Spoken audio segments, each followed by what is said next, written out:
this way. I've been doing it this way my entire life, and I'm not changing. I don't care if it don't work. I'm not changing. Oh my goodness. Is that not the textbook definition of insanity? Doing the same thing over and over again, yet expecting a different result. Que es una locura? That is crazy. Thank you for tuning in to Spiritual Java with Annie. This week, we will be discussing cycles of familiarity and bad habits, how to identify and break them. So let's jump into it. Familiarity is defined as close acquaintance with or knowledge of something. Sometimes in life, we get so familiar with something or someone that we develop a pattern. Dr. Bruce Lipton said that 95% of our life is coming from the programs of life, how to live life, that we get in the first 7 years of life. He goes on to say that this is why most poor people stay poor, no matter how hard they try, and most rich people stay rich, regardless of how stupid they may be, because they are engaged in unconscious thinking that was downloaded to them that allows them to make the right moves unconsciously. In other words, they have subconsciously obtained principles and behaviors that will sustain them. Now, don't be discouraged, because we know that there are people who have broken cycles of poverty, and we will discuss how to break cycles in the next video release. But the truth is, we subconsciously live our lives based on what we learn subconsciously, which is why we find it difficult to break bad habits. We have become adapted to people and societal norms that we are familiar with. And every now and again, then we get a glimmer of hope that we can break forth into something new and reinvent ourselves and move beyond the norms, because we feel the greatness on the inside of us about to explode, only to find ourselves sometimes reverting back to our old behaviors, the people and societal norms that we are familiar with. Many people have tried to invoke the 21-day rule in their life to either break or establish new habits, only to find that they are failing miserably. The 21-day rule dates back to the 1960s pop psychology book, Psycho-Cybernetics.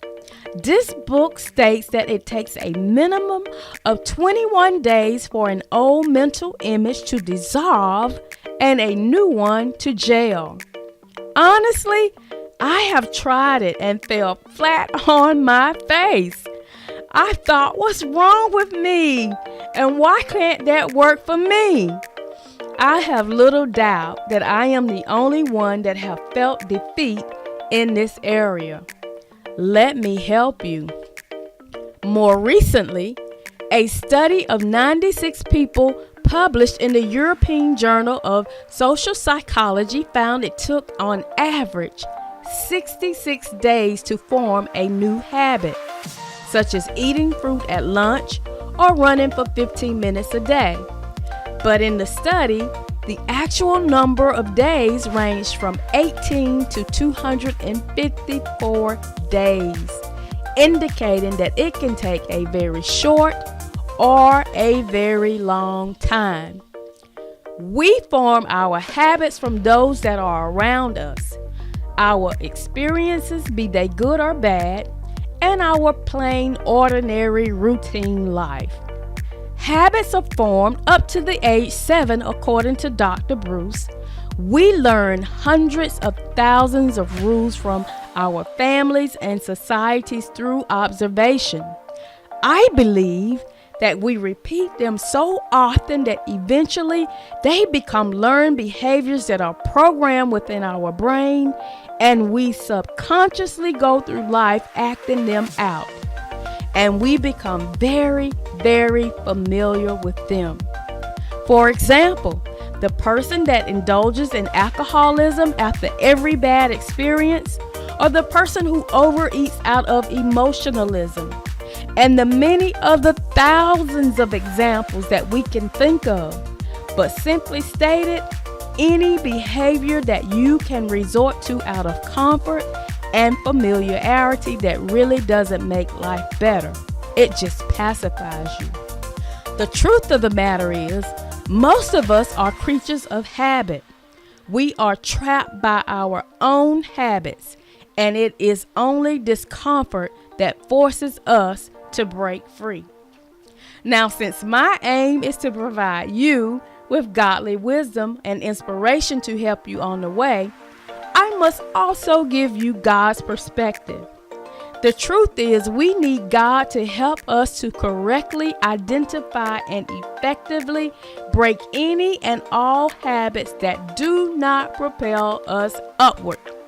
So the Bible does not specifically speak of habits, but I believe we can use Romans 12:1 and 2 as a springboard. Therefore, I urge you, brothers and sisters, in view of God's mercy, to offer your bodies as a living sacrifice, holy and pleasing to God. This is your true and proper worship. Do not conform to the pattern of this world, but be transformed by the renewing of your mind. Then you will be able to test and approve what God's will is, his good, pleasing, and perfect will. A word of caution: stop doing what everyone else is doing. You were designed to be a trailblazer and an innovator. God has equipped you with a mastermind, and you are an originator, not an imitator. You can do all things through Christ who strengthens you. You are full of possibility. But in order to move from possibility to manifestation, you have to be transformed by the renewing of your mind. Most people come home from working on someone else's job and relax while daydreaming about something different, but they never put forth any effort beyond that. Let me let you think on that. I believe the key to breaking any habit lies within the mind and your ability or willingness to put forth the extra effort instead of settling for the status quo. Simply stated, the only difference between the ordinary and the extraordinary is the extra. Sounds simple, but let's put it into practice. Anyone can daydream about a better life, but how many people actually put forth the effort to pursue the ideas, gifts, and talents that lie within them to get to the greater? This is what I mean by the extra. Too many times we are like the hamster on the wheel, putting forth effort doing the same thing and getting nowhere. But it is time to turn the page. Next time, we are going to delve deeper into breaking cycles of familiarity and bad habits and give you practical steps to help you on your journey. So until next time, on your mark, get a sheet of paper and begin to honestly assess where you are so that you can identify those habits that are hindering you from progress. Get set, because you are going to have to make a decision to start dismantling those things that are holding you back so that you can be on your way to promotion. That's right. As soon as you make up your mind that you are going to work toward breaking those old patterns by replacing them with good, wholesome practices, God is going to start trusting you with ideas that are going to transform your life. I have enjoyed our time together. Thank you for tuning in to Spiritual Java. God bless.